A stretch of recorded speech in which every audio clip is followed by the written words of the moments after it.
Welcome to the Double Dribble podcast with Dubin and Dakhil. You know us already. Jared Dubin, author of Last Night in Basketball. I'm Mo Dakhil, former NBA video coordinator. We you know us by now, folks. We're on the RealGM network. Rate, review, subscribe, all that fun stuff. Jared, how are you doing? I'm doing great, man. I'm excited. We're going to talk about some LeBron again. We're going to talk about some free agents, DeMar DeRozan, restricted free agents. I have a feeling we're going to talk about LeBron all summer, but let's go. We got that stuff. We got restricted free agents, like you said, a whole bunch of signings since we last podcast, and we can kind of discuss what we like from there. But you teased it at the start. LeBron, what's you had something you wanted to spring on me?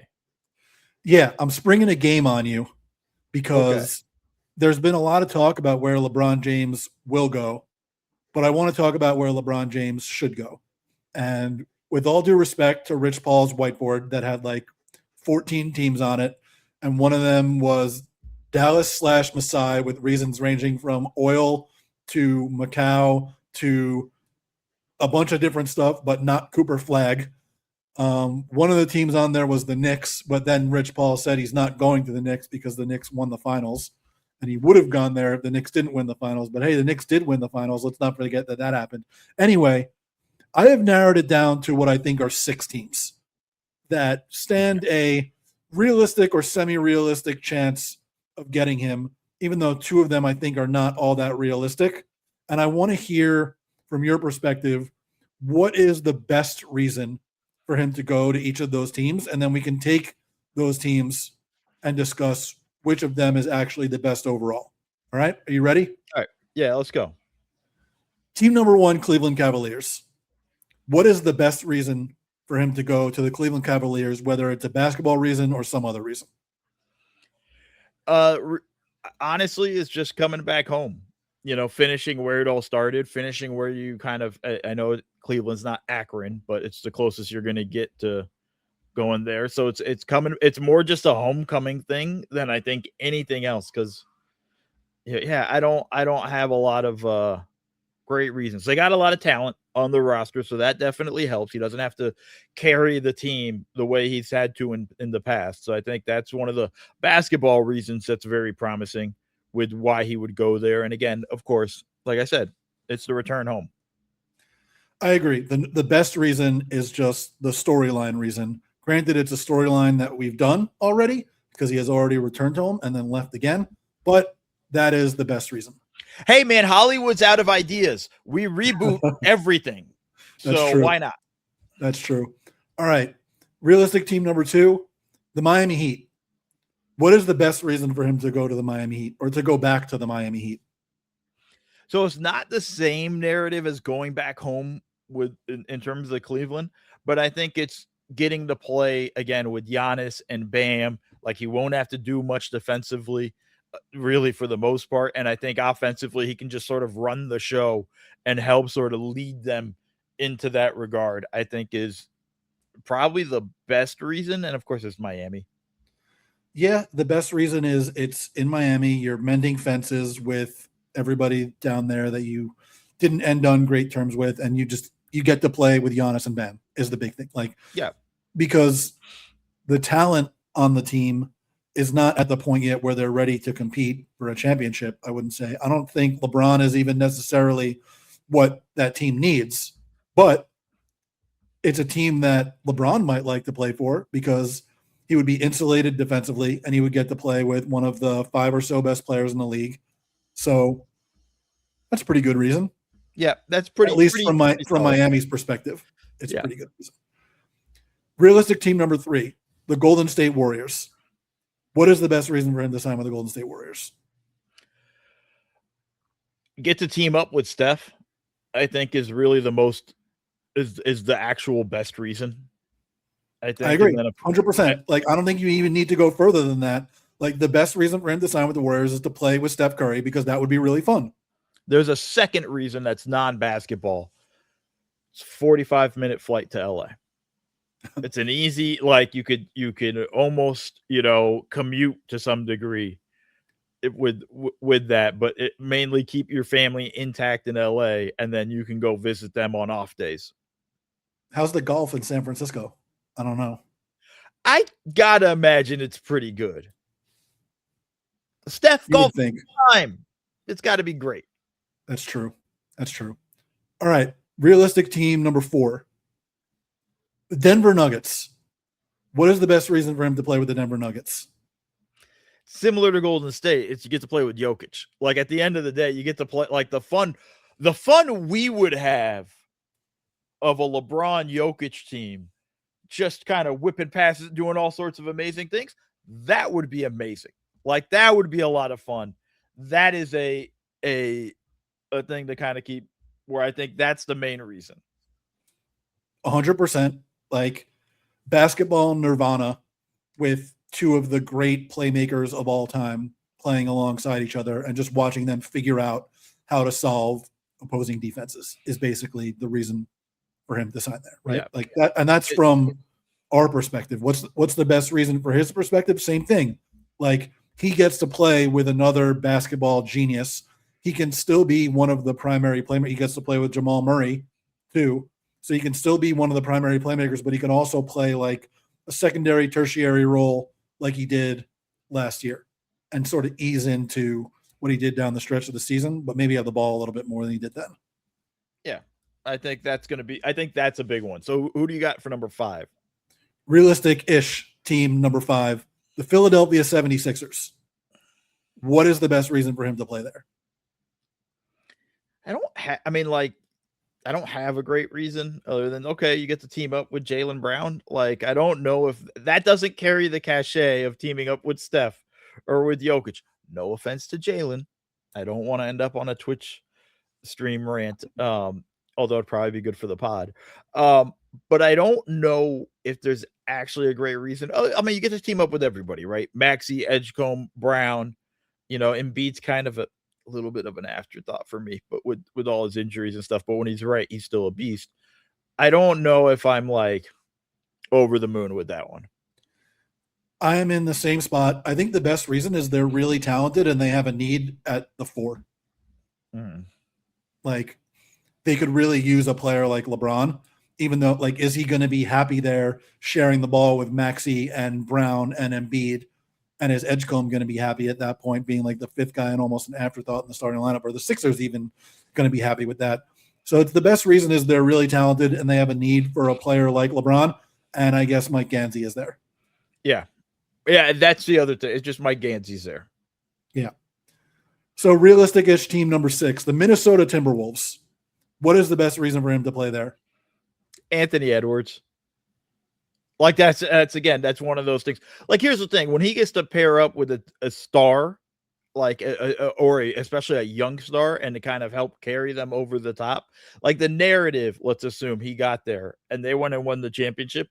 Anthony Edwards rising, unbelievable. LaMelo having a great season, and it's all because LeBron came in and mentored the 2 Utes, and got them got them ready to go for the championship. Yeah, I would say Anthony Edwards, and just like of all of these teams, the one that has the clearest need for a LeBron James skill set is the Timberwolves. Like they need a player with LeBron's exact skills. Yes, that's exactly what they need right now. Like there's no question about that. Yeah. So we've got, out of those 6 teams, we've got go home to Cleveland, go play with Giannis and mend fences in Miami, or go play with Giannis and Bam, take defense off and be the primary playmaker probably for that team. Play with Steph and possibly Draymond and or Anthony Davis, create, basketball nirvana there. Play with Nikola Jokic and create basketball nirvana there. The Sixers are going to be good. Can we? It has to be higher than basketball nirvana with him and Jokic. Like I don't know what that would be, but we need to find another basketball Garden of Eden. Okay, fair enough. We got biblical. I don't know which one of those is higher, but it would be really good and really fun. The Sixers are going to be really good, and you can play with a bunch of talented players, or the team that probably needs you the most. That's like the 6 teams that we've got there. So what would you do? like so the hard thing for me is like, what are you? Or I guess both. What would you do, and what's your favorite of the reasons? I guess similarly. For me, it's where I would look where I go to have an immediate chance to win a championship. I'm at the stage in my career. I don't need the accolades. I'm the best or one of the best all time, like regardless, however you feel or whatever your status is, and I want to go get another championship at that point. And where can I do that? Where could I feel most comfortable and being able to do that? And that eliminates teams for me, right? Like I think that to me takes Minnesota, and I'm Minnesota, Miami off. I don't. Granted, they're in the Eastern Conference, but that's still a team that's going to have a lot of holes, right? With just him, Giannis, and Bam, in terms of shooting and question marks there with everything that they have. I know they just signed Tim Hardaway Jr., but they're going to need a lot more, right? Like I think there's going to be some of that stuff. Congratulations to Tim on getting his dad's number. He's allowed to wear number 10. There you go. It felt like his dad wasn't going to allow it for a while. Yeah. I think the other thing with Cleveland is just like, I don't think that's a good basketball fit. I don't think that's a good fit with him and Harden. And I think that's not really a great clean fit for me with where they're going to be at. Philly's a no-go for me. I don't think, again, he goes there. I don't think they're a contender. I'm going to be honest here, Jared. This is the other thing. I don't think any of these teams are full-on contenders. I think Minnesota is the one that he has the best chance between them and Denver. I think it's between those two where I think he has the best chance to win a championship. I think Golden State's just too old. If this was 3 years ago, I'd feel differently. I am with you on just about all of that. Like, I think that Miami is too much agreeing. Too much agreeing, you and I. Yeah, well, that happens a lot for us. But yeah, I know. I mean, Miami, I think there's just too many holes there to be a realistic title contender. Cleveland, I think, has obviously needed someone to fill that fifth spot in the lineup for forever. But because the fourth guy swapped out Darius Garland for James Harden, I don't really like the fit of LeBron there anymore. I just don't like. They're both basketball geniuses. They would figure out how to play with each other, but I don't think you would be optimizing either one of their skill sets by playing them together along with Donovan Mitchell. Like, I think that there's just too much there, if that makes sense. I don't think there is. I'm with you on that. Philly, I think they'd be an Eastern Conference contender, but Joel Embiid making it through the playoffs healthy is just not realistic at all. So the idea that they're going to be a championship contender just doesn't pass the smell test to me. If they had a different center, I could see it, but he can't make it through 2 rounds, let alone 4. Right. That's going to be that's the problem, right? Like if Embiid was healthy or even healthier than we've seen over the years, then it's a different story. Then it's like, damn, okay, that's a squad. But like I just don't think they have I just think that's such an issue for them, and depth is such a problem for them. If this was 5 years ago when Embiid was in MVP conversations, you could have a little bit of a different talk. But even then, he wasn't making it through the playoffs every year. He was getting injured during the playoffs like every season. It sucks, but the guy can't make it through multiple playoff rounds in one piece. That's the problem. So now we're down to 3 teams in the West. I don't think Golden State would be a realistic contender at all. Mm-hmm. But I do think it would be really fucking fun. Oh, it'd be amazing, bro. It'd be amazing. It'd be so much fun. It would be amazing. It would be a great road show. I would just love to watch him and Steph play together every single night. Like there would be times where I would be like, I have to watch some dumb team, but I'm doing it in the morning because I have to watch this Warriors game instead. And the other thing too is I would say like they'd be good. I just don't think they'd be contenders, right? Like I think that's where the challenge kind of comes in. Is I don't know if they'd be able to contend. And even if they go and get well, AD, I do know they wouldn't be able to contend. Yeah.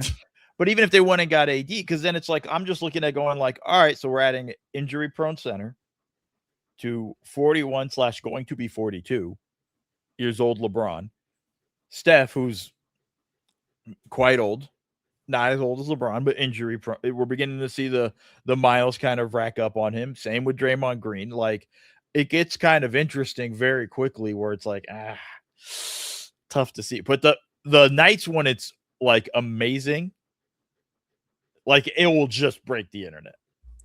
Yes, absolutely. So then we're down to the other two West teams, the Northwest teams in Minnesota and Denver.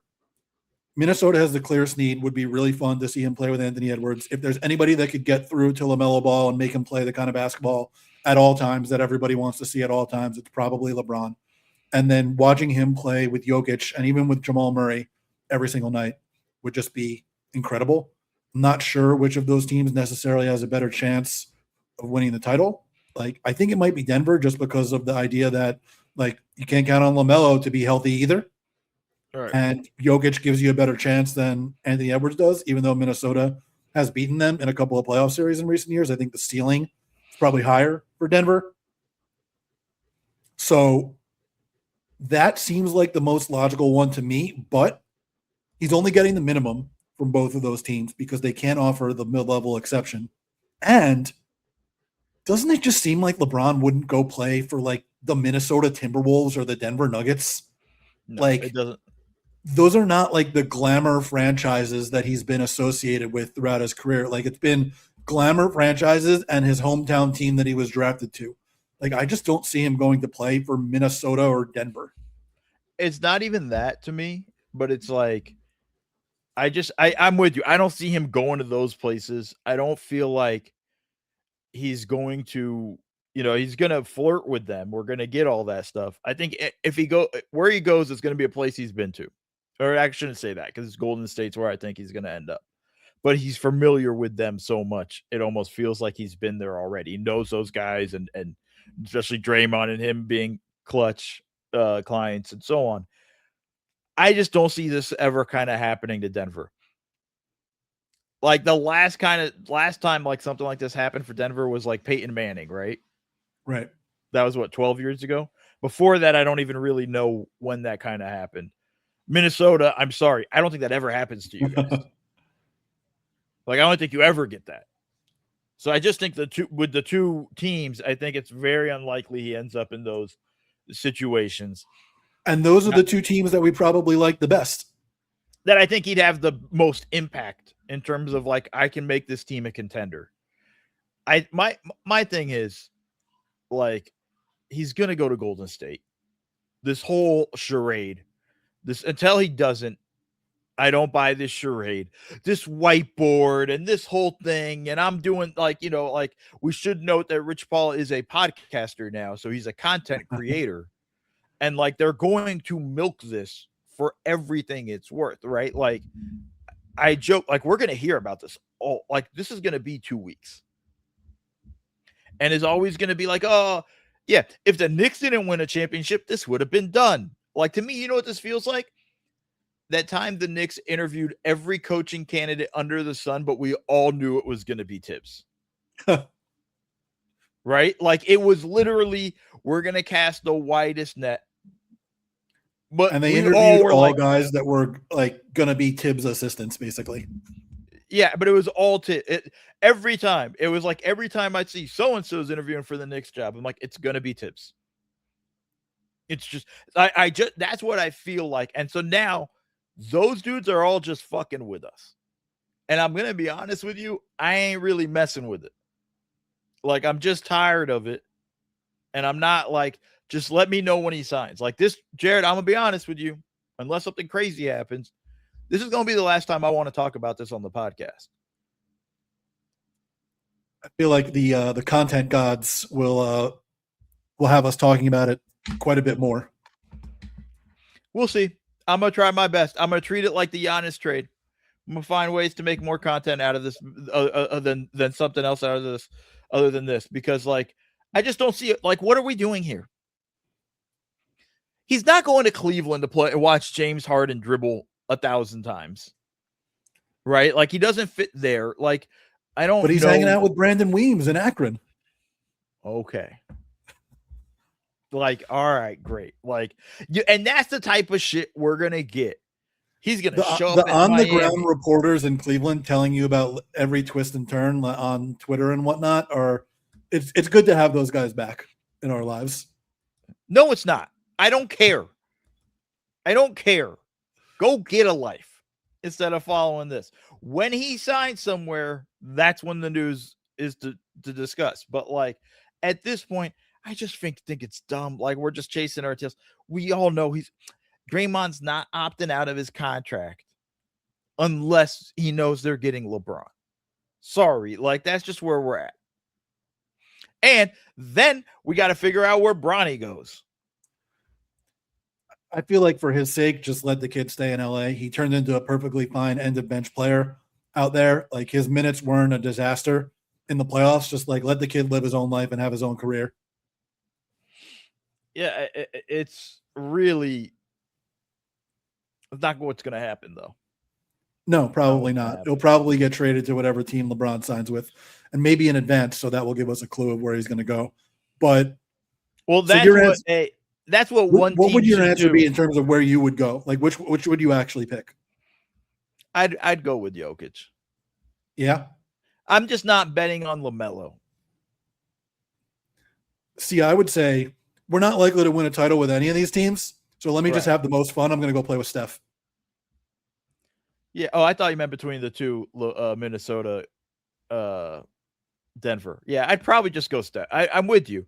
I'm going to just go it's about happiness, Jared. That's what they said. Right.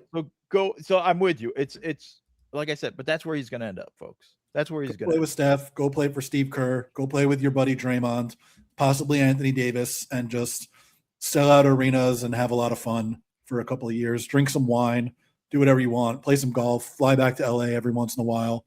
It'll be fun. Yeah. It's going to be fun. We'll see how it goes.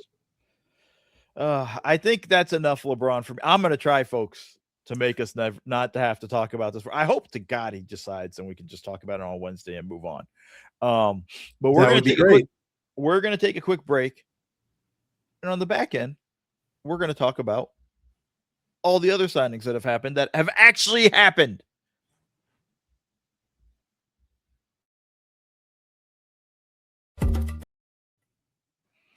And we are back, folks, right now. So obviously, we podcasted on Wednesday. We had the emergency podcast Wednesday evening-ish. In that time frame, nothing crazy has happened, but we've had a ton of signings or announcements of signings and whatnot. I think you counted it up. It was like 18 in all, right? Yeah, which is obviously not a lot considering how many days it's been, but so much was packed into the first day and a half of free agency. And it was July 4th over the weekend. So there just hasn't been a lot of action in terms of signings. Like I counted it up. There have been 18 signings since we last did a podcast where the last guy we talked about was, I believe, Kelly Oubre signing with Indiana. So yeah. Yeah, so let's run through what we got with and here's what we'll do. You read off a signing, we'll decide if we discuss or not. Okay. Jackson Hayes leaves the Los Angeles Lakers for the Utah Jazz. 2 years, $12 million, $6 million average annual value. I'm just sad for Slovenia. They had the pairing of Hayes and Luka in LA, and then they're we know we're just going to see it when we get to the basketball FIBA World Cup. But yeah, I just a tough day for Slovenia to see that. Do you think he stays on the Slovenian national team now that he's not teammates with Luka anymore? I think so. They need a rim runner. Yeah, I mean, I think this is interesting from a couple perspectives too, and we could rope this in, which we haven't talked about yet either. Number one, the Jazz obviously lost Walker Kessler to the Lakers in free agency. So now their center duo is Yusuf Nurkic and Jackson Hayes. which is not the most inspiring center duo in the world. And then the Lakers lose Hayes and they trade DeAndre Ayton to Washington for Jaden Hardy and 2 second-round picks. The Lakers don't have a backup center really now. So what are they going to do? They'll find one. I think even then in this run, like, listen, the options out there. I mean, they were in on Andre Drummond. Obviously, he's not available. We'll discuss. We'll talk about him in a minute. But like, I know that there's the pool got very small very quickly for backup bigs. But I think in the long run, they'll find somebody, that can kind of do it and just sort of cobble it all together with what they have. It's not going to be great. It's not like, oh, what a great backup they picked up. Like, we're not going to be rolling through that and saying like, oh, that's a good signing. We're not going to look around and say, oh, they're rolling here. They can also, I guess, use Mamu as their backup center. He's probably more of a center anyway, even though he's probably going to start at the 4. But I think he's probably better as like a shooting center because he's not going to guard either way, but he's especially not going to guard on the perimeter. Yeah, we'll see. It's going to be interesting. But yeah, most likely, it is Mamu. Actually, I've totally forgot they signed him. So most likely it's him as the backup center. Yeah. Okay, Tobias Harris leaves the Detroit Pistons for the San Antonio Spurs. 2 years, $31 million. That's the mid-level exception. Yeah, how do you feel about this one? I kind of like it. I feel like they needed a Tobias Harris-y kind of player. And if they had one against the Knicks, they would have been better off. Yeah, but I feel like he just tends to disappear in playoff moments. I know it dispelled some of that in this playoff run for Detroit, but I also just feel like it's almost like I'm scarred by it. Where like he always they're not asking him to be a big piece of the puzzle is the thing. Right. Like he's got to be at best the 4th or 5th guy on the court whenever he's out there. I think the role is going to be is going to be key for him with that. It's a good signing. It's a good value. 2 years, $15 million each around that, right? Like I think 2 years, 31. Yeah. So I think he's going to be like pretty good signing for them overall and a nice little just add-on piece, a guy that can stretch the floor a bit. The bigger thing for me is like they needed more rebounding. I don't think you're going to get it from him that much. He's a pretty good positional rebounder. He's not a great rebounder, but he's a pretty good one. We'll see how it plays out. But yeah, so like that's where I'm at with that. But here's the thing. That's where I really wish Hachimura went. And we'll talk about him in a little bit too. Yes. I will say for Tobias, perfect fit for him. Go play with Wemby as you age, and you can get all of your defensive flaws covered up for. Just go there, hit some corner threes, get some post-ups, make some jumpers. Like, perfect fit for him. Yes. Agreed on that for sure. Next is Javon Carter returns to the Orlando Magic on a minimum deal. I don't know that we need to talk about that one too much. Next. Marvin Bagley III leaves Dallas for Denver on a minimum deal. He is probably going to be the Nuggets backup center. I'm assuming they're going to waive Jonas Valanciunas. So that at least is mildly interesting. Only because the Valanciunas part, not really so much what Bagley does. Like, I don't, I was all in on Valanciunas. He's turned himself into a respectable bench center. Respectable's doing a lot of work there. But like, it's but I thought Valanciunas was going to do a better job as a backup big for Jokic. It really didn't pan out. I was all in on it last year. We both love that. We were we're both, I think, higher on the Nuggets offseason than any other offseason, if I'm remembering correctly. It was like them, the Rockets, and the Magic. And then and so it didn't really pan out that way. But none of them got out of the first round. No. So but yeah, what else we got? We got Anthony Simons leaves the Bulls for the 76ers, 2 years, $12.3 million. I like that one a lot. I do have questions. I do have questions for the Sixers, though, of like, it's a lot of guards. They drafted the kid from Alabama, Philon, as well. Like, you have a lot of guards. You might want to mix in a big, maybe have one, in your back pocket. But but I like what he can come in off the bench. We saw what it was for Boston. Like when he came, I felt like the Celtics lost something when they traded him off the bench, kind of just having that little push that he gave. He can really shoot. Like he's a really, really good shooter, especially off the catch. And you can never have too many guys that can create stuff off the dribble. Yeah. You know, it's like you don't have to play Maxey 40 minutes a night if you can play Simons for 20. Maxey can comfortably play 36 minutes a night and be like a normal person. Nick Nurse is not changing that, Jared. I mean, probably. Maxey's playing already 52 minutes. Yeah. Let's see. Next up is Kyle Anderson leaves the Minnesota Timberwolves for the Toronto Raptors 1 year at the minimum.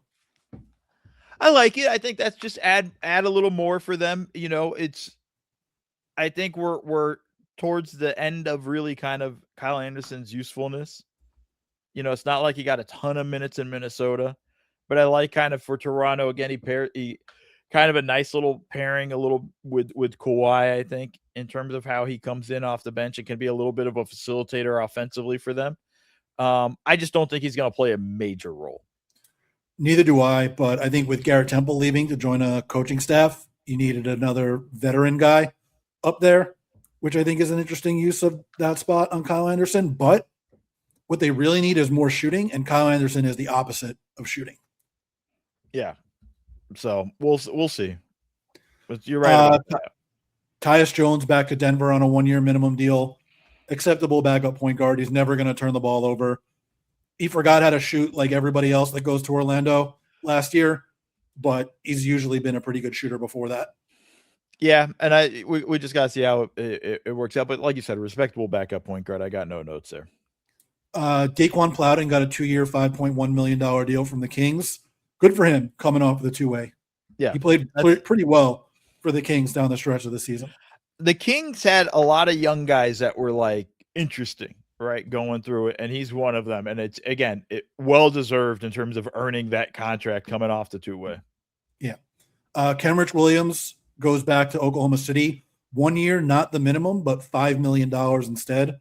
They saved about $2.5 million off of the team option that they had to bring back the guy who was basically the new Nick Collison, but like a more useful basketball player than Collison was at the end of his career. What was the timing of that? Did the Lakers already have a need at backup center, and he had already signed, or was it? He had already signed. Yeah. I wonder if his agent's kicking himself a little bit for that one. Although maybe it was one of those things of like he's never leaving Oklahoma City and willingly giving them a $2 million discount, which I think players really shouldn't do, especially guys like Kenrich Williams. It's not willingly. It was a team option. They declined it. Yeah, right. But then like he signed, I think he could have gotten more elsewhere, at least a little bit more, or gotten that other $2 million elsewhere as a backup big. Yeah. He has value as a backup big. Like he's good. Like this is good for Oklahoma City. They keep doing this. Yeah, they do keep doing it. And they keep getting away with it. Yeah. Anyway, these next two up are two of the bigger deals that we've had over the last few days.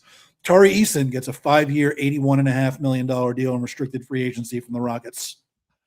Yeah, I'm kind of okay with that. I think that's a fair value. Was there a player option at the end of that, or is that just a straight 5 year? I don't have that written down. I would have to go back and check. But I would say if he plays as well as he has throughout his career, I think that's fair value. If he plays like he did the first portion of last season where he was shooting 40 whatever percent from three, it's great value. If he plays like he did the second half of last season where he was shooting 20 whatever percent from three, it's probably not great value. But I think there's a lot of upside to this for the Rockets. Like there's a chance that he dramatically outplays that deal. And I don't think there's really a chance that it dramatically overpays him. Yeah, I think it's a fair deal. And I think I'm more inclined to think like, I think more what he did in the first half of the season is really what he can be. And he's I just think that 48% from three or whatever it was. But no, but like, I think he's going to be a decent 3-point shooter. But I just also think that whole second half of the season for the Rockets was such an unmitigated disaster after All-Star break. I wonder if that had some sort of effect. He was rough, man. Rough. Mm-hmm. Obviously, he's still a really good defender, but the shooting was such a disaster over the second half of the year. But I think there's really high upside to that deal for the Rockets. They've done a really good job with their free agents over the last couple of years in terms of getting them to take deals that the team likes. Yeah. I think that's where we're at. Yeah. 4-year, $56 million extension for Neemias Queta in Boston. 4 years, 56. Yeah, that's good value for him. I think, listen, he got exposed a bit in the playoffs, but he did have a great regular season. Yeah. And I think, again, a team that does, I know they just signed Mitchell Robinson, but but now you've got your center position taken care of for $30 million. Like I wrote this at Last Line Basketball. Like I would rather have Neemias Queta and Mitchell Robinson for $30 million than Walker Kessler for $32.5 million in all of my draft picks. Yeah, that was not an option available to the Lakers, obviously, but I would rather have that. Right. But I think that's a fair sort of viewpoint of it. Although I think Kessler's going to be good with Luka, and we'll see return on that pretty quickly for the Lakers. But like, I understand it. Like, I understand that point too of it, it's not costing your picks and things like that. But yeah, good. Again, like, here's the thing. We've talked about this. So for the most part, these front offices are too smart. So it's not really fun. Like, we're not, like, I can't come in and be like, terrible deal, besides the Jaylen Brown trade. But like, I can't, like, what are, it's just, there's not a lot of offers out there where I'm just like, wow, that was insane. I would also say for Queta, he did struggle a bit in the playoffs, but it was also his first run at the playoffs as a real rotation player. Guys can get better. And you won't have to be depending on him as much as the Celtics were because Robinson is there too. Stick a pin in that exact point for something later in the third segment. All right. Next up, Javonte Green returns to Detroit 1 year at the minimum. Perfectly fine bench guy for them. Can play some 3 and 4. Shot it pretty well last year. I don't know that we need to go too much into that one. We don't need to go into that one, but we need to go into, like, is Detroit going to actually do something? Like, well, we'll see what happens with this Jalen Duren situation, which we can talk about in a little bit too. Right. But even then, it's like, I felt like they needed to go do something. And I feel like all the do something stuff has happened unless they're a secret team for LeBron. Like, I don't see. Yeah. I mean, they think their do something was John Collins.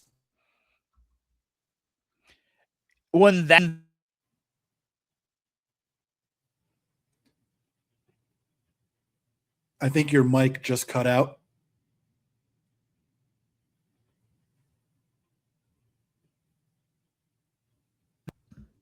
Don't edit it out. There we go. I'm not going to edit it out. I'm going to leave that in there. I hit the cord by accident, but it was also, either just John Collins Hive or the Detroit fan base coming after me to try to shut me up. But if your big move was John Collins in 2026, you don't really know what a big move is anymore. Yeah. I mean, their big move, I guess, is paying Jaylen Duren, we'll see, in restricted free agency, and then extending Asar Thompson next year. They've operated like a team that knows they need to pay 2 guys over the next couple of years and doesn't want to spend a whole lot of money beyond that. Yeah, I mean, next up is Trey Lyles, who is coming back to the NBA. He was playing for Real Madrid last year, signs with the Timberwolves 1 year at the minimum. So if anybody ever watched Seth Partnow and I on playback, you just remember TLT, Trey Lyles' time when he was in Sacramento, when they were having that run, the light the beam run with that team. We were fascinated with him. I am so happy he's back in the league, just so I can text Seth from time to time TLT. He apparently shot it really well in Real Madrid last year, like over 40% from 3. He's a good rotation guy in the NBA. Like, he's not going to be a star or anything like that, but he can give you 20 minutes. He can play in a rotation in the NBA, but the Wolves absolutely still need more help in the front court, like a lot more help. Yeah. Now, I mean, this next one, that's why they're getting LeBron, remember? Yeah. This next one, I don't know why we didn't have an emergency podcast for this. I asked about it and was told that I might need to go solo. But Jordan Miller gets a 3-year, $15.3 million deal to stay with the Clippers. Here I am clearing the runway. If you're watching on YouTube, I'm moving out of the way. By all means, Jared, let it go. I'm just very happy for him. Like he was an all Dubin team member last year for obvious reasons, ranging from the alma mater to the crafty lefty style to the fact that he actually played like really well down the stretch of the season once he came into the rotation.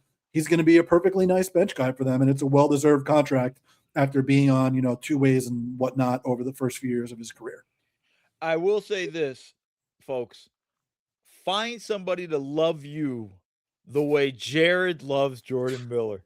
No, I listen, it's a good deal. I like him. I think he has a lot of promise. I think we're beginning to see it kind of come to fruition. And I think this Clipper team is about to rebuild, and I think this is going to be a good sort of run for them. And the contract structure is very friendly to the Clippers because I believe only the first year is fully guaranteed. So that helps them maintain their flexibility for next summer, which we could talk about with their next deal, which is Rui Hachimura to the Clippers, 2 years, $28 million. Yeah. And that is, by the way, a team option for the second season. The second season. I like it for them. Like, I like where they're at with that. Like, Rui for 14 this year, 14 next year. This is a team that's young with Darius Garland. We're going to see what it looks like with Wagler. And I think it's going to be interesting to see Dev going. But I love the year Hachimura had. I kind of wished he ended up with San Antonio. I think would have been interesting fit for them. If I'm the Lakers, I'm pissed I couldn't find a way to keep him. But obviously the moves they made was a bit difficult to find a way to find that 14 million per.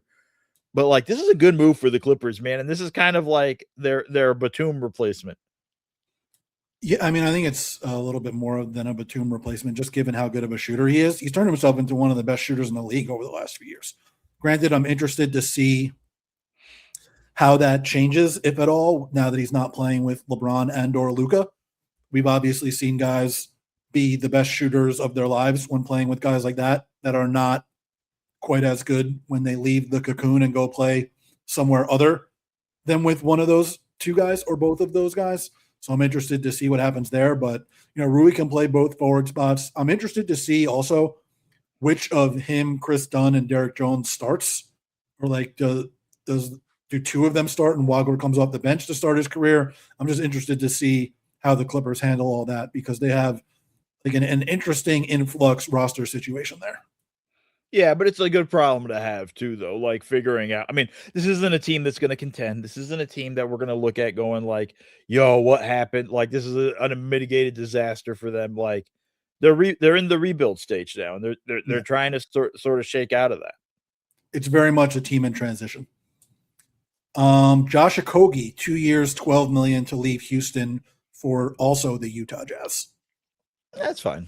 I don't have much either. He shot it well last year, but he gets played off the court in playoff series because nobody cares if he shoots it well. All right. He's a very good defender. He does a lot of the pressure defense stuff that Utah probably needs with the front line behind the guards. But yeah. Andre Drummond leaves Philadelphia for New York 1 year at the minimum.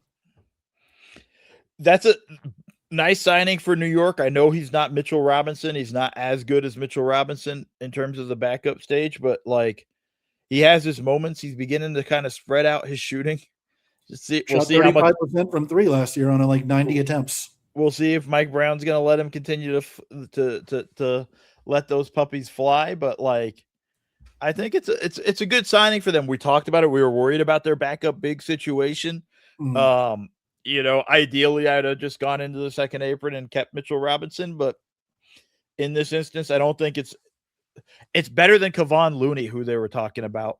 Yes. Right? Like where it's like, okay, at least Drummond can come in and have moments. I don't think they were going to do better than this at the minimum. Yeah. And like, he's not Mitchell Robinson, but that's why he's available at the minimum and Robinson's available at the mid-level exception. Like, he's a very good offensive rebounder. He's not as good of an offensive rebounder as Robinson. He's not nearly as good of a finisher around the basket as Robinson, not nearly as good of a defender as Robinson. Like, the rim protection numbers for the last couple of years have been bad, and he's always not been good in space. But He can grab a lot of rebounds. He sets really good screens. And last year, at least, he showed that he can shoot it a little bit from the corners. So we'll see what happens there. But the Knicks weren't going to do any better than this for the minimum once they didn't get the first wave of guys. No. Last one here is Quentin Post signs a 3-year, $30 million offer sheet to leave Golden State for Memphis. Yeah, I like it for them. Memphis, like, take the flyer, man. Like Post had his moments was, he was a Steve Kerr favorite.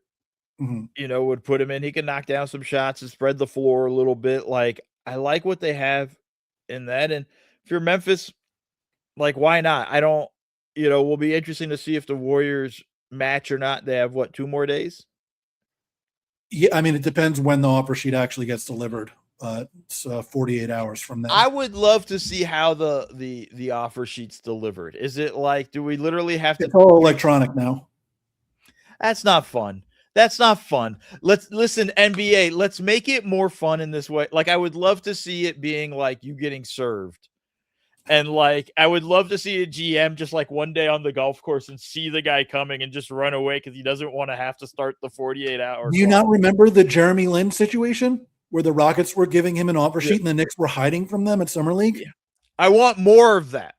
I want more of this dumb, petty shit in the offseason, Jared. We better this than talking about where LeBron James is going to go on the whiteboard because Macau. And oil. Don't forget oil. I was going to leave that part out for obvious reasons. Anyway, we should also talk before we go to the break. DeMar DeRozan's getting waived by the Kings. No, let's do that on the break, after the break. Fair enough. All right. So, folks, we'll take a break right now.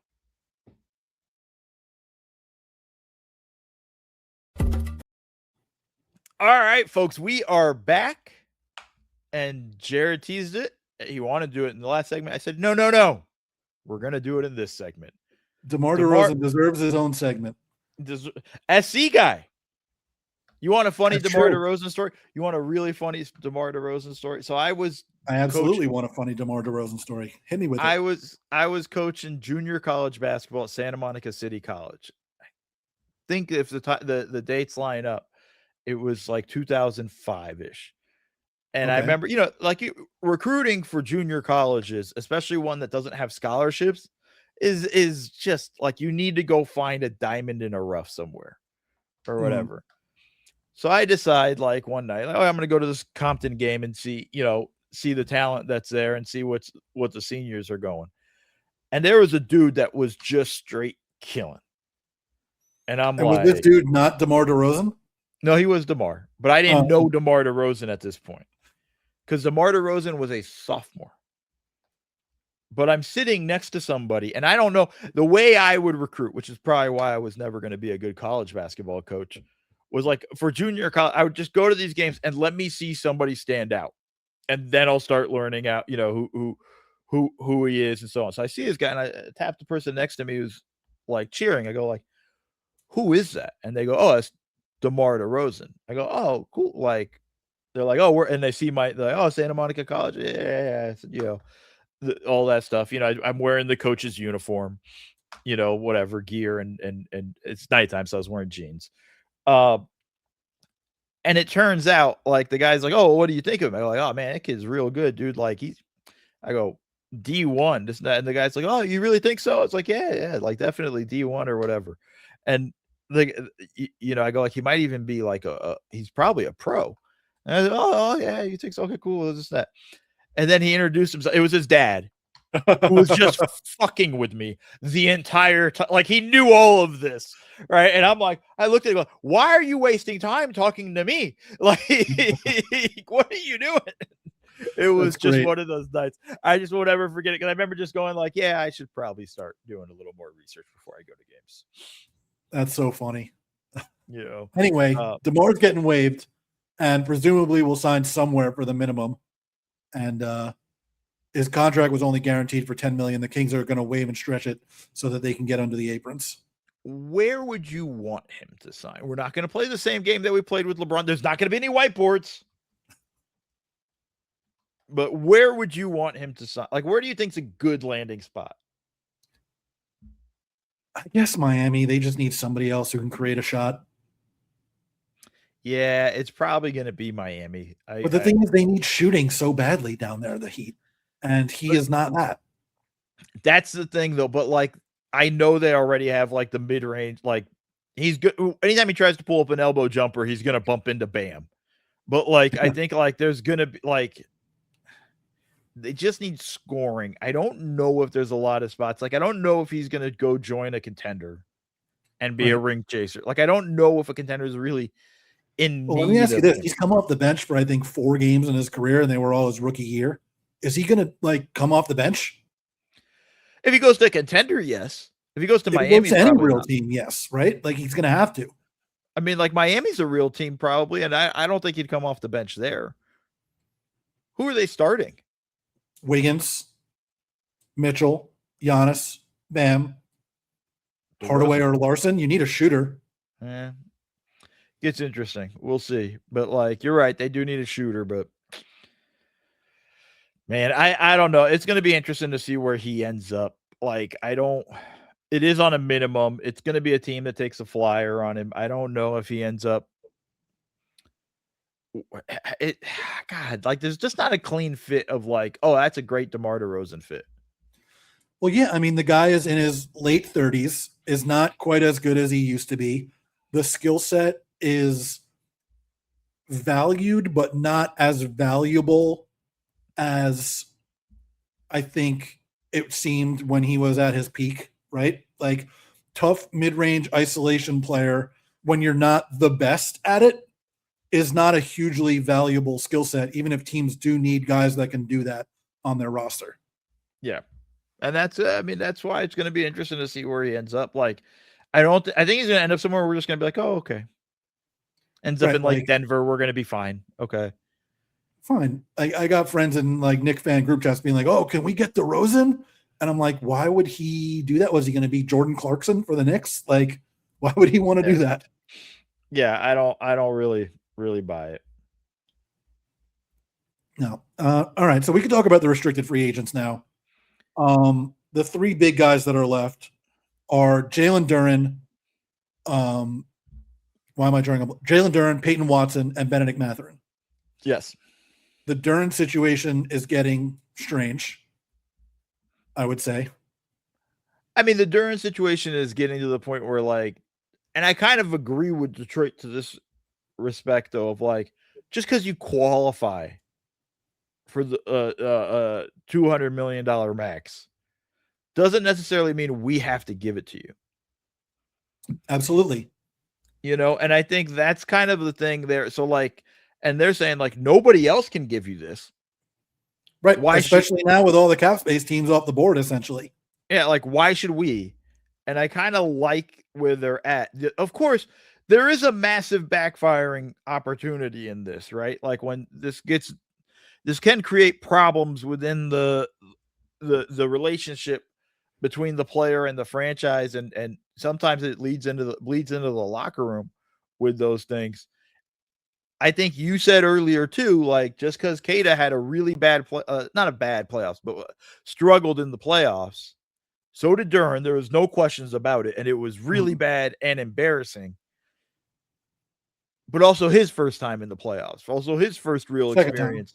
Excuse me, second time. But really, like, getting that kind of burn, I think, like, really struggling. Like, he can get better too in that area. I think it's one of those things. I think they got to come somewhere in the middle and figure it out, because I just don't think you want to go into the situation with him coming in to the training camp butthurt, but you also don't want to just blow your whole cap because you have to, or because you don't have think you have to. Like you said, you don't have to give him the max just because he's eligible for the max and had an All-NBA season.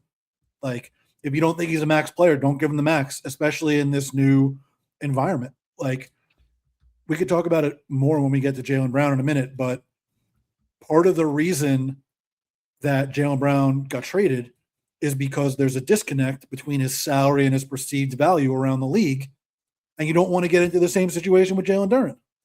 Yep. Yeah, I mean, it's that simple. You really don't. But like you just got to start figuring out where. My thing is like, well, what are you going to do? How do you fix this afterwards?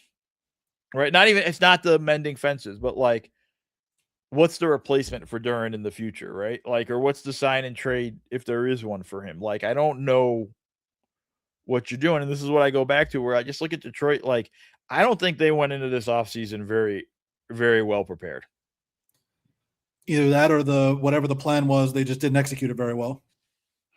You know, like, I think it's just they just got themselves in a weird spot. Yeah. Peyton Watson, the Nuggets are putting it out there that they're going to match any offer and don't have to shed salary to do it. I would just like to call bullshit on that. They absolutely have to shed salary in order to match it. Like if Peyton Watson signs even like a $25 million a year deal in restricted free agency to stay with the Nuggets, their tax bill balloons to like $150 something million or something along those lines. The Cronkies are not paying that. Like they are going to shed salary by the end of the season if they bring Peyton Watson back. Like that is going to happen, or Peyton Watson will not be on the team. And I think that this is where I look at other GMs going like, are y'all cowards? Call their bluff. The one team that was maybe in position to call their bluff was the Clippers, who could have created a bunch of cap space, but instead it looks like they're going to operate as an over-the-cap team and sign Hachimura with the mid-level exception. But because they're hard capped at the first apron anyway by using the mid-level exception, they can still do a sign and trade for Peyton Watson, but the Nuggets would have to cooperate. Yeah, to get a sign and trade for Peyton they don't Watson. Want to, but I think like I just want to put their feet to the fire. Like we're long gone from the days where teams would put like landmines in these contracts. Front loaded, right? But like Tyler Johnson, remember the summer when the Nuggets signed or the Nets signed all of those restricted free agent deals? It was hilarious.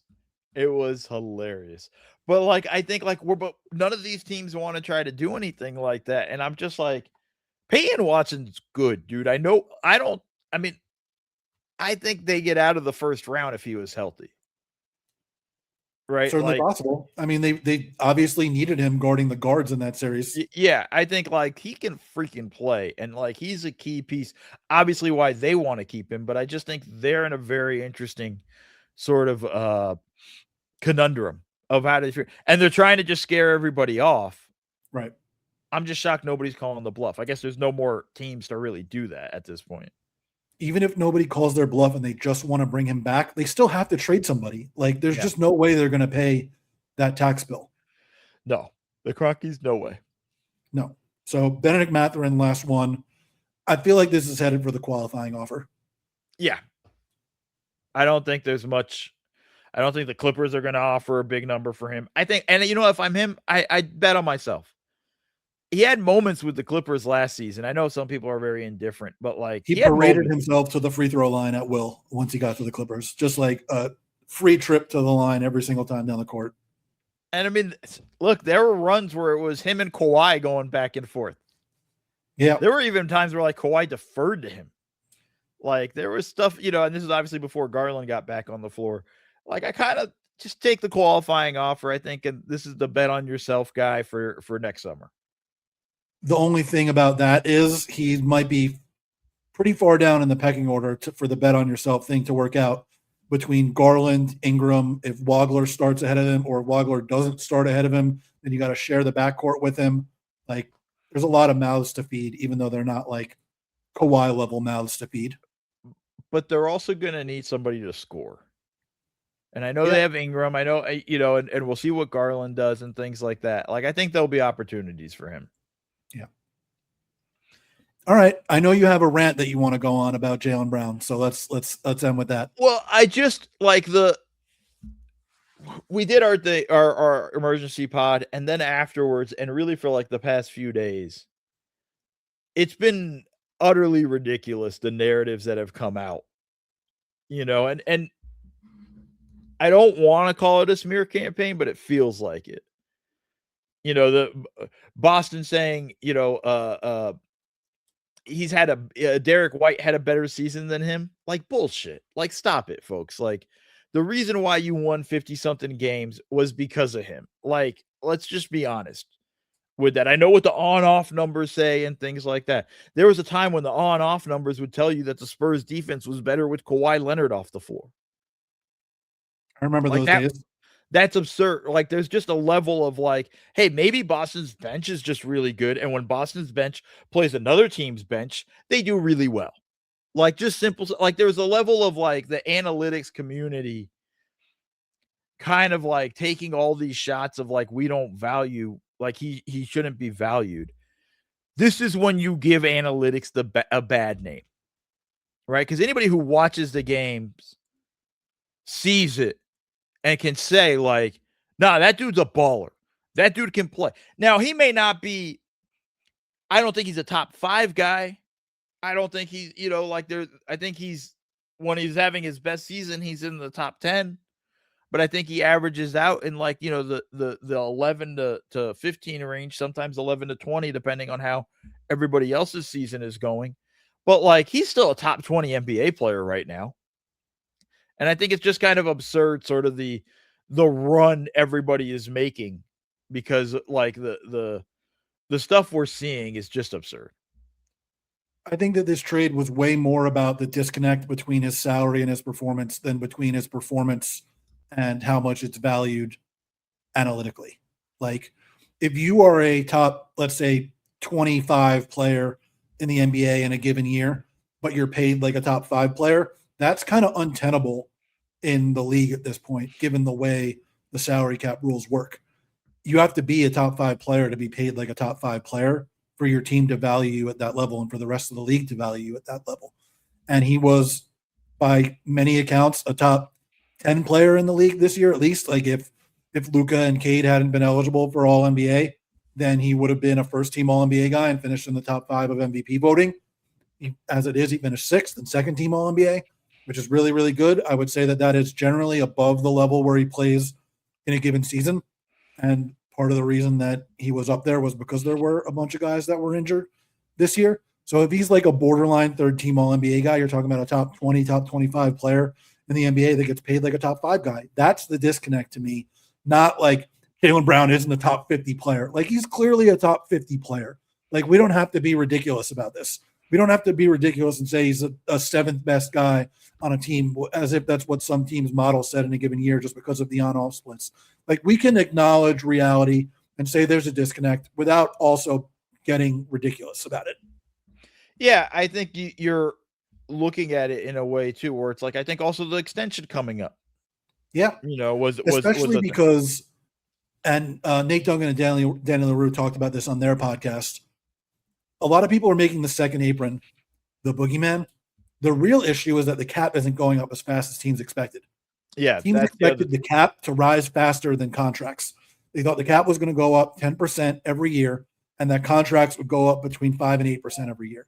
The last couple of years, the cap has not gone up 10%, and it doesn't look like it's going to go up 10% the next couple of years. So contracts, especially extensions, are outpacing the growth of the cap in a given year, which means they're making up a greater percentage of the cap than you expected them to at the time you signed them. So that could be as much as a $40 million difference in the luxury tax 3 or 4 years from now, was what Nate and Danny were saying. And I trust their math because they do the math on this stuff better than me and better than anybody. So if they estimated that amount over the next 3 or 4 years, that is a massive, massive difference in what you're talking about in terms of how much you're willing to pay guys. Yeah, and I think that's the thing you have to kind of figure out going forward. Like, what is the story here if you're any NBA team really about that? And I think a lot of that, the cap coming in lower, I think has to do more with the local TV, RSN It's absolutely local TV. And it's, just to be clear, it's not the cap coming in lower. It's just not going up as much as the initial projections. So I think we're trying to figure, the teams are trying to figure that stuff out. I just think the contract had a lot more to do with it. And it's also goes to, and I will say this, they missed the opportunity in the CBA. A percentage of your contract for homegrown guys should not count against your cap. I disagree. We've argued about this many times. And good. We can argue about it again because we agree too much. I don't think we should treat certain contracts differently than others. I think that's ridiculous. I think when we talk about a day and age where we want to, for the longest time, it was about player movement and things like that. Now you have this players where don't every move time, anymore. Nobody signs anywhere in free agency. No, but yeah, they do, because the moment a guy is ready for an extension, a team trades him because they don't want to pay him. And I think it's because they don't want to tie up their cap into this whole thing with this whole setup, with this situation. I think you should reward teams for developing their fucking guys. I think let me ask you this. The Thunder developed Shai Gilgeous-Alexander. They don't get the percentage of the cap for him. The Knicks don't benefit for getting Jalen Brunson. Like, come on. No, they don't. They don't. Because they weren't homegrown talents. But how would you have treated, for example, Andrew Wiggins, who wasn't drafted by the Wolves, but got traded there by the Cavs in the Kevin Love trade, which everybody knew was happening? He never played for a team before the Wolves. Or how do you trade guys whose rights get traded on draft day, but they technically can't get traded until July 6th? The moment they play a game, the moment they play their first game, then you do it. Then it starts for them. And then the other side of it too, because you bring up Oklahoma City. No, Shai Gilgeous doesn't count. Jalen Williams does. Chet Holmgren does. That does count, right? Like, and now you're not in a situation where you're firing off guys because you developed all this talent because, like, oh, we need to do all this stuff. Like, but if we're trying to reward teams for developing, then Shai Gilgeous-Alexander is a great Thunder development story. Yeah, but he wasn't drafted by them. He didn't play his first season, wasn't played with them. With that, and he was. Why does that matter more? Why is that more like deserving of beneficial treatment than the team that actually developed him? Because they didn't draft him. It's that simple, Jared. And this is the way it goes. It's just like you like it better is the answer. Well, no, it's just this makes it. We shouldn't take teams that fucking win a championship like the Boston Celtics and tear them apart. Simple as that, right? Well, that wouldn't help them with Kristaps Porzingis or Drew Holiday or Al Horford. Yeah, it would have though, because it would have, because not all of Jaylen Brown's extension would be against the cap. Not all of Jason Tatum's extension would be against the cap. Peyton Pritchard's contract wouldn't be necessarily against the cap. And it's not every contract. Every player that you draft. I just literally was just about you before you cut me off, dog. You could do a whole thing. Maybe it's just two guys. Maybe you do a designation of some sort, whatever it is. But it is bullshit. Now we're fighting over which of Jason Tatum and Jaylen Brown gets the designation. No, I said two guys, which is but it's complete bullshit that when you develop a guy and it's a situation where, okay, we've won a championship, let's continue this route. No, we gotta blow away his contract. You still have Mitchell Robinson on your team. A functional hard cap, then you have a Mitchell Robinson on your team. If it's still right now, if that rule's in place, but now you got Andre Drummond, and I can't wait for your first complaint about Andre Drummond next season, because then I'm going to talk about this again. I've been telling all my friends, like, I can't complain about anything the Knicks do. They just won the title. I'm absolutely going to complain the first time Andre Drummond misses a layup. 100% you're going to. By the way, so are all the Knicks fans. Like, and by the way, within your right. I'm okay with that. But I'm just saying, you still could have had Mitchell Robinson if this rule was in place. I wouldn't agree with it, even if it benefited the Knicks. Well, I just think you're silly. I still think this is a rule that should be put into the cap. It's something that should be a thing. I think there's a way you can kind of do it and organize it where, hey, we spent so much time for years, player movement's too bad and this and that. And now it's not the player is willing to leave, but it's the moment they ask for an extension, kick him out the door. That was part of the Luka trade. Yeah, maybe we also shouldn't have extensions like 3 years before contracts end. I'm more than happy to put that in the CBA as well, Jared. You get what you want, I get what I want. An extension should only be 1 year in advance. I'm with you. I'm cool with that. But, like, it shouldn't fully count against your cap when you develop a guy and you actually draft a guy, whatever, got him, he played his first game with you, and you develop him, he turns into a star, it shouldn't count fully against your cap. Like, we went this way. Luka still would count against the Lakers cap fully, as it should. Austin Reeves wouldn't, though. They didn't draft him. No, but his first game played was a Laker. Didn't play anywhere else. Oh God, I wish y'all were watching on YouTube. The face Jared just made. Oh gosh. All right, we got to end it here. I got to get going. Thank you so much, folks, for listening to the Double Dribble podcast. See y'all.